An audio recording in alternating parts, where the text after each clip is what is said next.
Hello and welcome back to a brand new video of Fox Flicks on the Game Theorist. Now before we even get into the video, first off I gotta say congratulations to MatPat for completing his quadfecta and creating his fourth theory channel, The Style Theorist. Check them out if you haven't already. Yeah, you know what? They even help him out. I'll put a link in the description so you can all find them. Now, let's move on to the video. Today we're seeing the second part of his FNAF timeline, and the rise of Afton Williams. No, that's not his name at all. I just messed up so bad. I'm just gonna shut up, and let's get into this era of death, destruction, and murder. Hello Internet, welcome to Game Theory! You can seriously tell it's a Monday for me. I am so sorry, folks. It's Monday, let's just get over this. And officially page 7 of the FNAF timeline script. Last time we covered the origins of Freddy's. We talked about William Afton's childhood dream project of making a singing bear come to life, and the infuriating moment that his dream is copied by a rival restaurant franchise looking to steal away his success. The merger of the two franchises results in William meeting Henry, a brilliant designer with a knack for robotics. Working together, they make Fredbear's flourish, spawning popular Saturday morning cartoon shows, toy lines, and spin-off restaurants under the Fazbear name. When last we left him, Afton was thriving, the world of robotics opening his eyes to new and exciting ways of bringing characters to life. Bringing things to life, yeah, that was his core driving force, his passion. And it was this very passion that would mutate, twist, and morph from here on out in the story. Because with life, there is inevitably death. Something that Afton would become intimately familiar with. But before— as there is a rise of things, there is always a fall.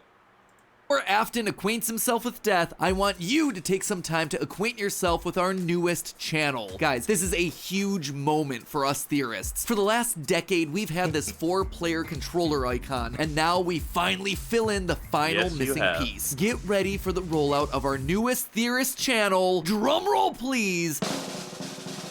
Style Theory, where we're looking at the science, math, psychology, history, and mystery of the way you look, your clothing, fashion trends, hygiene, and makeup. Now, I know that theorizing about style might sound weird at first, but hear me out. I grew up not understanding style or fashion at all. Admittedly, I was a bit of a hot mess, blissfully ignorant to the impact that style has over your life and how the world treats you. But over time, by educating myself on the ins and outs of the fashion industry, I was better able to achieve my true self and find my own sense of personal style. And that right there, that builds confidence. The way that you look directly affects the way that you feel and the way that other people treat you. So understanding those rules and being able to take some control over all of that is incredibly valuable. It's an educational curve. And what do we do on these channels? We like to educate you while entertaining you, which honestly is why I think this channel is so important for us to launch. There are so many lies and half-truths in the fashion industry that there needs to be someone out there to say, hey, this is right, this is wrong, and this is what science says. Also, you know, we're gonna have a lot of fun because talking about fashion is weird. Like, this channel has already given me the excuse to bludgeon a ballistic head to death using a high heel. Oh! It's also the channel where we're gonna physically be testing the viability of female armor, or how many t-shirts it takes to stop a bullet. There's also practical everyday stuff too on this channel. Do school uniforms actually benefit the students? Does it make a difference whether or not you wash your legs in the shower? That's the sort of stuff that you can find on this new channel. In fact, there are 5 new episodes that you can check out right after you finish this beast of an upload. I personally recommend starting with the Killer Heel episode, because this episode's all about the birth of a killer. And while you're over there, consider subscribing. It'll do all of us over here a huge favor, because if we manage to get 1 million subscribers by the end of the month, it'll put us as a top fashion channel here on YouTube. Show the world that looking smart can be even better than looking cool. So go ahead, enjoy your all-day theory marathon. And now with our logo complete, it's time to complete our other massive ongoing project, this timeline. To think he finally did it. He completed all 4 colors. Truly a masterpiece now. And kind of means I have to redo the theory symbol I use for these icons. And, oh well, it's gonna be a small edit. Onward to part 2, where things are about to get dark in a hurry. The Afton era. 1983. Business was booming with 2 whole restaurant franchises running, Fredbear's Family Diner and the newly opened Freddy Fazbear's Pizza. Together, William and Henry had been able to take the hybrid suit idea and make it into a reality. They called their new invention the Springlock suit, and fittingly enough, it was symbolic of the partnership between these two men. A human suit as designed by William that could become a freestanding Henry-style robot. But because it was still new tech with kinks to work out, the rollout was limited, restricted only to the Fredbear's Family Diner location. All of this meant that William was busier than ever. He didn't have time to be a full-time parent, so he designed a nanny cam system where cameras and speakers were hidden throughout the neighborhood, as well as in his youngest son's favorite toy, Psychic Friend Fredbear. I mean, plush. Oh, damn it. I thought he was gonna do the whole theme song he made for, you know, he's here, he's there, he's everywhere. Who you gonna call? Psychic Friend Fredbear. Fredbear. But since cameras just weren't enough to raise a kid, he also left childcare duties to his eldest son, Michael. There was just one problem with that. Michael was far from the best babysitter. He tormented his younger brother by jump scaring him with a foxy mask and constantly left him behind. William watched all of it from his cameras. Yep. Kids would be kids. Tomorrow was another day, after all. Except Michael's torment didn't stop. Bitter, angry thoughts would run through Michael's mind. Why did he have to be the one to take care of this whining crybaby all the time? It just wasn't fair. It was time that he got even with his brother by playing the ultimate prank. A prank that just so happened to be on this crying child's birthday. He and his friends would take his scared little brother and make him do the one thing that he was terrified of doing, getting close to the animatronics. That would be embarrassing for the kid that was such an embarrassment to him. His brother squirmed, screamed, kicked, and fought, but just as they were putting that small, squirming boy up to Fredbear's lips, the mouth snapped shut. The sensitive spring locks inside the body had been triggered by the boy's movements, and they'd immediately... Yep. So, yeah, Michael inevitably, he killed his brother by accident, is what I was trying to say. Immediately clamped down. The wriggling stopped. The boy went limp, but it was just a prank.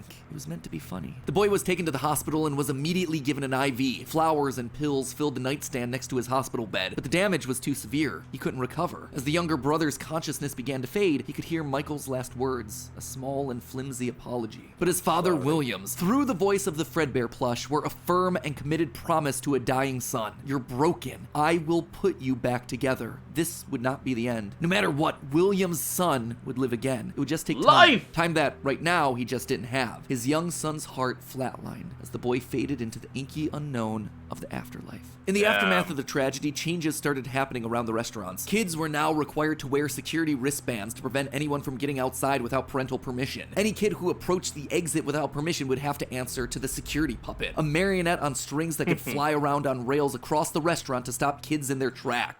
To be honest, that actually seems like something pretty easy you could do. You could almost put like maybe some kind of like motion sensor in the eyes. It's just have the wires connected to something on the roof, and when a child gets close to the doors or whatever, well, it just goes along the rails to it. That seems really plausible in real life. Someone do that. I'd like it.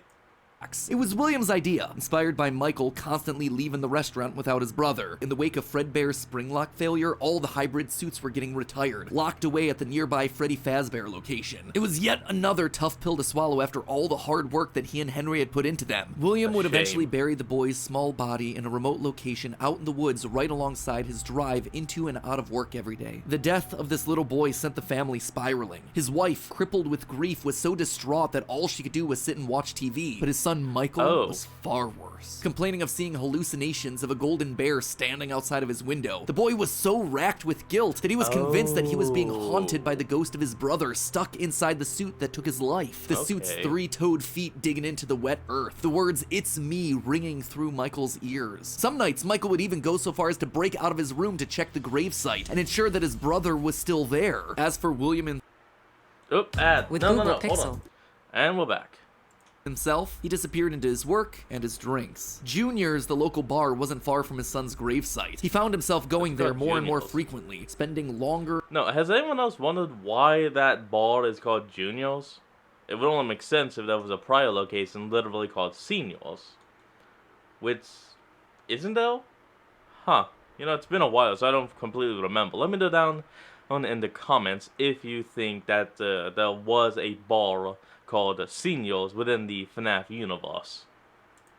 and longer amounts of time there. The bar gave him a place to think, to remember, to reflect and stew on how Henry had stolen his idea for an animal-themed restaurant, how they'd cut his character out of the cartoon when everyone else was there, how Henry had humiliated him by buying him out of bankruptcy, and now there was his son. Henry had taken his son from him. The robotic part was the part that failed after all. William ordered one more drink, but it was one too many. The bar turned him out and told him to go home. Man. But William didn't go home. Drunk and angry, William raced back to the restaurant to give Henry a piece of his mind, only to find someone else waiting. Henry's daughter, Charlie, locked outside of the building, bullies laughing at her through the window. Fine, some other problem to fix. But then Afton got an idea. A beautifully awful idea. This was his chance to get back at the man that had humiliated him all those years ago. Henry had killed his business, and now Henry's robotic suit had killed his son. It was time for William to do some killing of his own. Let Henry feel what it's like to have something you love get ripped away. While parties continued inside the walls of the pizzeria, William attacked Charlie in the back alley. It felt good. He felt free. The years of resentment and bitterness trapped in his heart finally released in a moment of pure unapologetic evil. He would make Henry hurt like he hurts.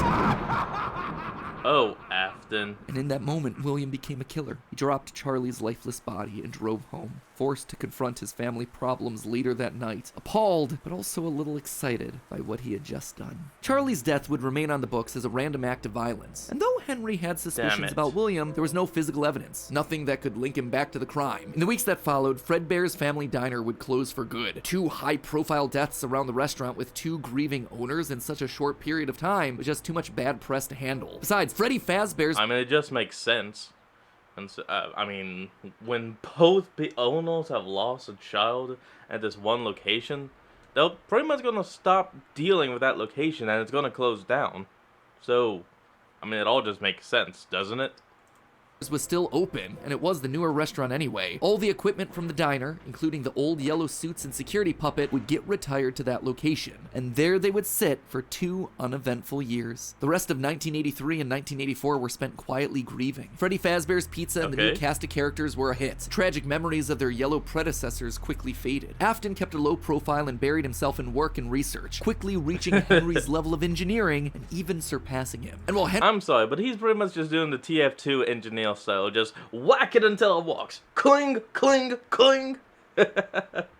That's funny. That is actually funny.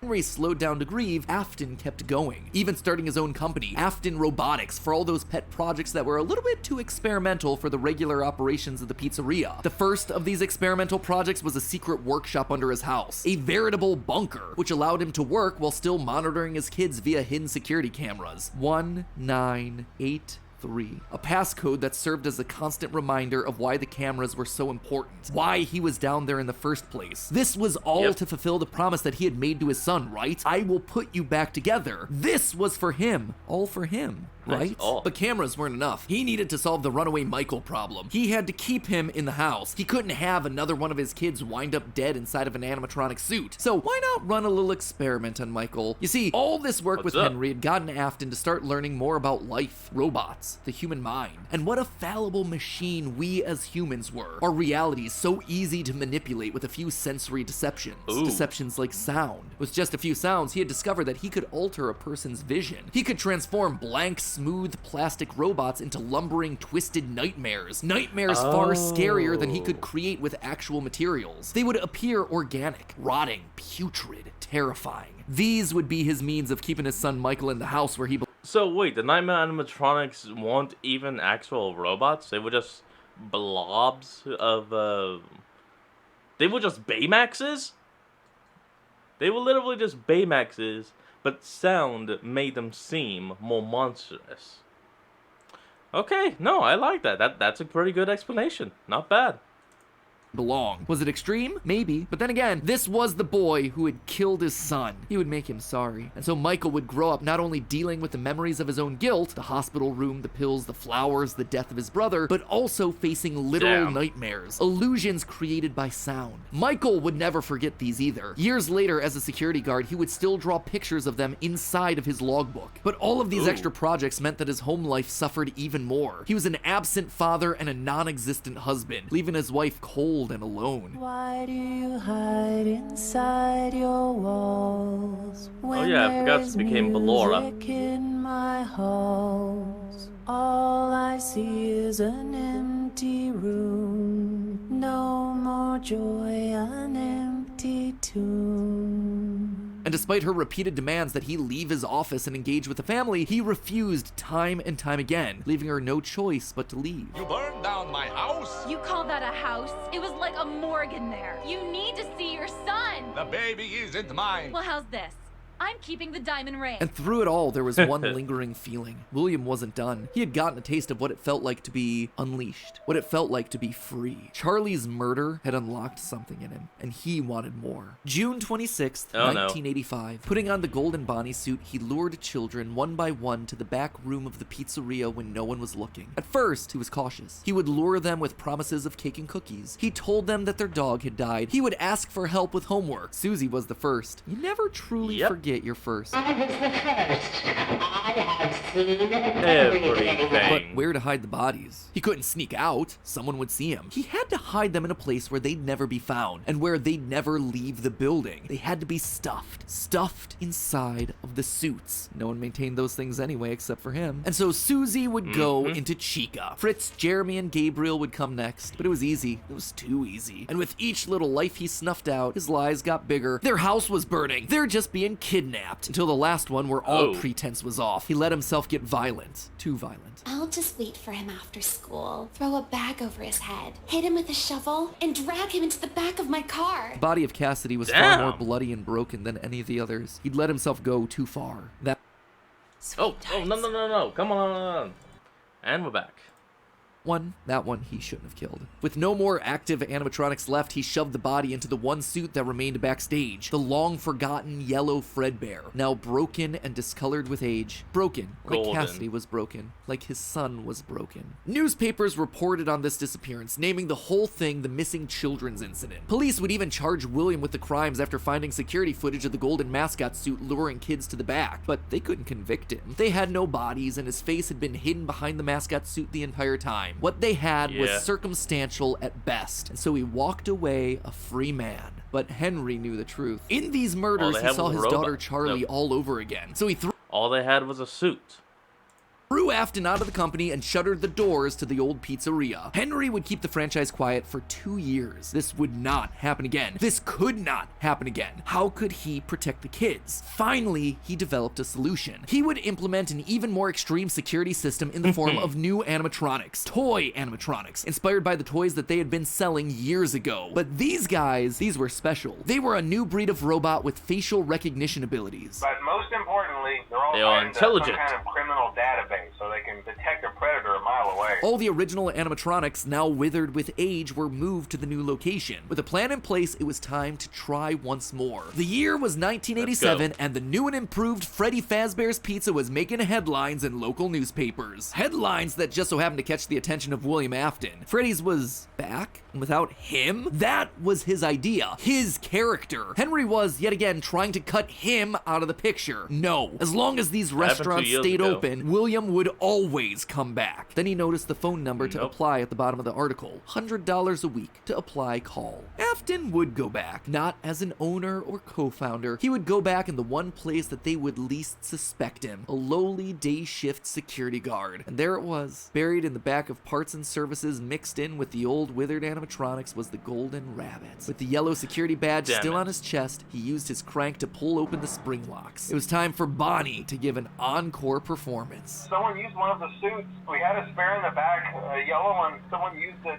Now none of them are acting right. From what I understand, the building is on lockdown. No one is allowed in or out, especially concerning any previous employees. When we get it all sorted out, we may move you to the day shift. A position just became available. 1987, 5 more kids. He didn't know what felt better, getting back into the suit after 2 long years of waiting, or knowing how devastating this would be to Henry the next morning. He didn't even try to hide his crime this time, just meant more blood on Henry's hands. He'd failed to protect the kids again. The restaurant had only been open for a few weeks, but William was sure that this would get it to close. Good, if he couldn't have Freddy's, no one would. Whenever a new pizzeria opened, he would be there. But as he sat in his bunker, something else started to linger in William's mind. He had seen something strange. The old withered animatronics, they had been wandering around the building, spurred on by the puppet. It was almost like those old robots were trying to save the kids. Save them? They couldn't, obviously, but still, how were they moving? It was almost like they had been given life somehow. Did he have something to do with that? The following day, the news would report a security guard getting bitten by one of the animatronics during the day shift. Was that bite meant for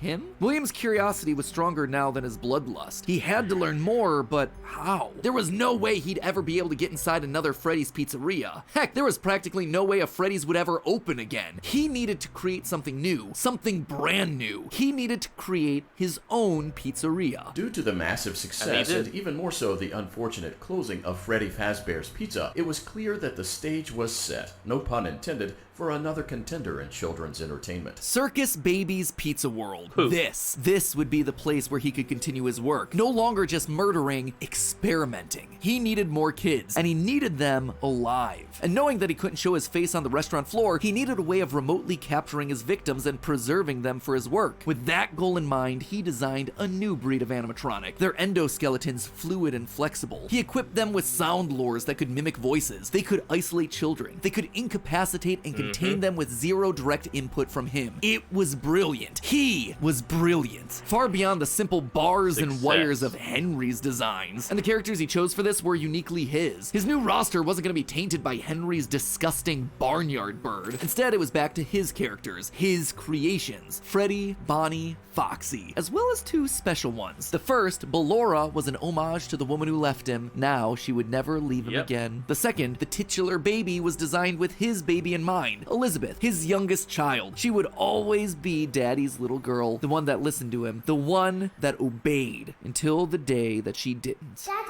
why won't you let me play with... Yeah, that's kind of why parents are supposed to keep a close eye on their kids, even if they do listen to the parent a lot. Because you never know, something like this would happen. Like, come on, Afton. She's so pretty and shiny. Didn't you make her just for me? No. Oh, come on, not again. And we're back. Let's go. The day before Circus Baby's Pizza World opened, she disobeyed. She didn't listen. Left alone with Baby, she got too close. The animatronic ripped in half and swallowed her whole. A scared and confused child fading into eternal darkness. By the time Afton found her, it was too late. She was gone. He immediately canceled the launch of Circus Babies under the guise of a gas leak. But wait, as he sat there at the foot of the stage, he noticed that something was different. The eye color of the robot had changed. Baby had been built with blue eyes, but now they were emerald green, the same color as Elizabeth's. Was she like his daughter? Could this all be connected to the free-moving animatronics that he had seen at Freddy's? He had to know more. His mourning turned to excitement. He had to return to where it all started. 1993. Pathetic. Here we go. This place was pathetic. Henry had clearly tried to reopen one final time with those old original animatronics from so long ago, but William's damage to the brand had been permanent. These things stank of death. They hadn't been washed in decades. But even if they had, nothing could wash away the stink of murder that haunted these halls. One night, then another, then another. William repeatedly snuck into the old broken restaurant to lure the living animatronics to him, one by one dismantling them, robbing them of their endoskeletons. The metal had to be the secret. It had to contain the remnants of life itself. But he had to know for sure. Leaping out of a room that was invisible to the animatronics programming, he dragged the oversized robotic skeletons back to his underground workshop, back to where Circus Baby watched on with glowing, curious eyes. Eyes that somehow felt alive. Not knowing what else to do, William melted the robotic parts down. 5 animatronic endoskeletons reduced down to one silvery puddle of goo. Could he transfer this living metal to his own creations? He had to try. He picked up a syringe and filled it with the molten metal and injected the goo into Funtime Freddy's twisted, wiry endoskeleton. And suddenly, the coils came to life. Like snakes writhing in a pile, what had once been cold, lifeless metal moved and jolted on its own. He'd done it! Not full of life, but full of agony, the most powerful emotion upon death. He had unlocked the secret to life itself, except something was clearly wrong. The movements were erratic. They were violent, angry. Baby didn't act this way. She had been calm, collected. This was clearly something else, something mindless and frantic. Perhaps by mixing the souls and then portioning them out, he had created incomplete beasts. He would need to keep testing to truly understand it. He needed more of this remnant. As he searched the old pizzeria one more time for any remaining scraps of metal, the ghosts attacked. His past victims come to collect their due, all led by Cassidy. The 5 lined up and blocked the door. Afton's mind reeled. The scientific implications of this were incredible. Ghosts, real ghosts that he could see, all standing against him. But what could they do? What couldn't they do? Okay, was Cassidy the 5th or the 6th child killed? Yeah, I think it was the 6th. Because there was first Henry's daughter, then the 5 at the restaurant, then Cassidy. So yeah, 6. Cassidy was the 6th child killed. He panicked as Cassidy approached. How do you stop something that's already dead? Maybe with the thing that resulted in their death in the first place. He would get into his suit like old times. He would regain his power over them just like the day that they died. He was the genius. He was the one in the suit. He was the one in charge. There it The is. spring lock snapped into place. Maybe it was his frantic movements. Maybe it was the leaky abandoned restaurant. Maybe it was just fate coming to collect its due. He didn't know. The only thing he did know was that his brain was suddenly filled with searing white-hot pain as hundreds of metallic pins and gears stabbed into his body from all sides. All he could do was collapse, blood slowly oozing out of the suit and pooling onto the floor around him. It couldn't end like this. It wouldn't end like this. His work was unfinished. Unable to move, his only option was to survive. To live, to keep living. It took days lying in his own blood, but eventually someone found him. A security guard making a normal report. When he saw the animatronics torn apart in the middle of the party room floor, it caused him to file an immediate report of a break-in. An owner would have to come in and claim the damage. And who else would it be other than Henry? Hope jumped in Afton's heart. Henry would see him. They were partners after all. He would be the one to help save him, to get him out of this suit, to relieve him from this tremendous pain. Henry entered the secret room. Like Henry would walk in, see that, and be like, burn that now, get it out of here, burn it, don't want it anyone near, no, let's get rid of it. Should have done that. He did not. Eyes fell on Afton sitting there in the pool of red, and Henry, saying nothing, turned and walked away. This is just to Close inform enough. all employees that due to budget restrictions, the previously mentioned safe rooms are being sealed at most locations, including this one. Nothing is being taken out beforehand, so if you left anything inside, then it's your own fault. Management also requests that this room not be mentioned to family, friends, or insurance representatives. And so there Afton would sit, hanging on for 30 years, trapped behind the walls with an iron will that refused to die. End of this part. I say this part because it's not officially the end of the Afton era just yet, but this just felt like a really solid stopping point. The episode has gone on forever. Okay, so most of this is things that we already knew, stuff that's been established and reestablished time and time again by the games. That said, there are 2 things that I absolutely have to address. The first and biggest is the placement of Sister location, or more specifically, Elizabeth's death. To me, evidence in game seems to suggest that it was meant to come before the crying child's death in 1983. The biggest clue to this is that the crying child saw something. Remember what you saw is the phrase that's repeated over and over again by psychic friend Fredbear, aka William Afton speaking through a walkie-talkie in the Fredbear plushie's stomach. But what did he see? Well, I think we can tell based on how the nightmare animatronics are visualized. They have mouths in their stomachs, just like Baby ripping in half at the waist to swallow a kid. There's also the empty girl's room. I'm sorry, but I have to do this. Baby was the imposter! Okay, moving on.